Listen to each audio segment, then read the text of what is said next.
Let's suppose that tomorrow somebody discovered a limitless, free source of energy that could completely replace fossil fuels. Would that solve our problem? Well, frankly, I don't think so. For us, right now, it may seem like fossil fuels is the limiting factor for continued industrial growth. But if we solve that problem and continue growing our economy, growing our extraction and use of other resources, we'll just hit upon another one, and probably very soon.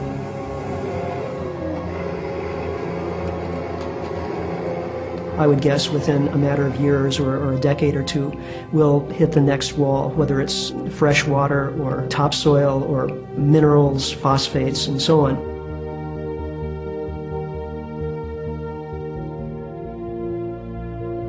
It's okay to imagine that, we can, as we get to each one, we can make up for it. The human mind is so, clever that with each one we would be able to find some substitute and just keep growing exponentially forever, to the point where I suppose we would have a human population such that there'd be 50 of us standing on every square foot of space on planet Earth.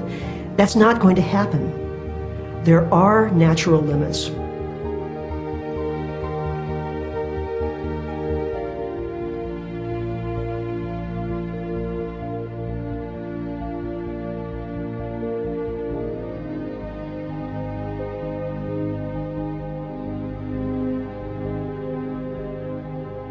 Fossil fuel has been the basis of the explosive expansion of the human enterprise, not only population numbers, but all of the material assets that we've accumulated in the course of the Industrial Revolution.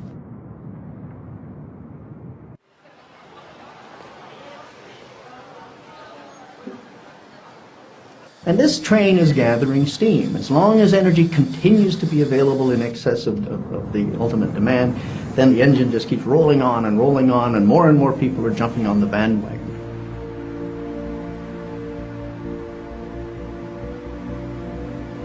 So what we're seeing here is one species among millions on a finite planet having found the key, the evolutionary key, to continuous expansion as long as that energy holds out.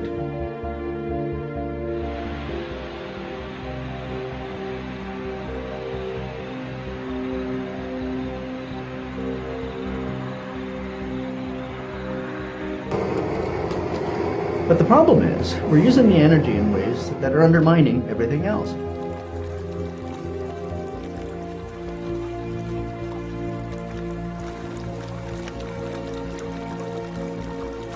So if we find an equivalent to fossil fuel, if some substitute comes along, if technology is indeed as successful as economists suggest that it may well be, and there's no corresponding change in the values and beliefs and assumptions behind the growth dynamic, then the planet is doomed.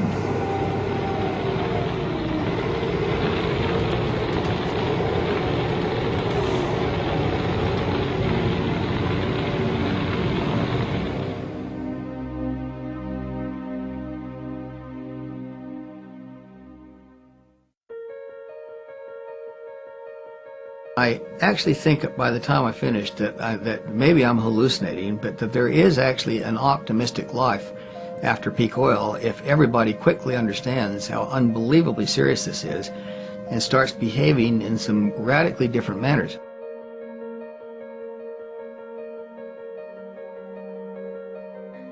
Given the situation in which we currently find ourselves, perhaps the four most powerful steps we can take are bringing population into balance with the Earth and other life forms, reducing our energy consumption, supporting local organic foods that use little or no fossil fuels, and making our voices heard to awaken our politicians to these issues.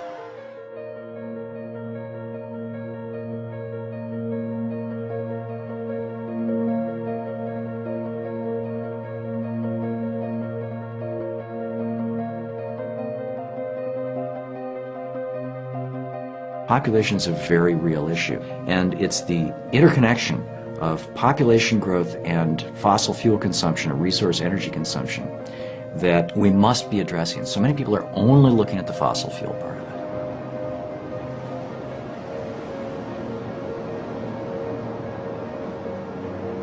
turns out when you look carefully at it, you find that the one variable that determines whether population explodes or not is the power of women in a culture.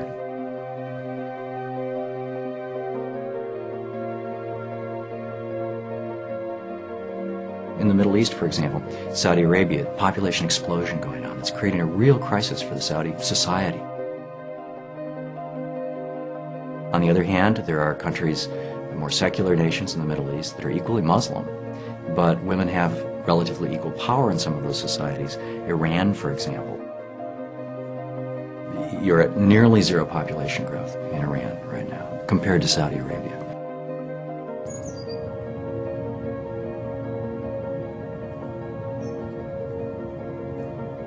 If you made sure that there was justice and economic opportunity for people in the poorest countries, people would choose to have fewer children there.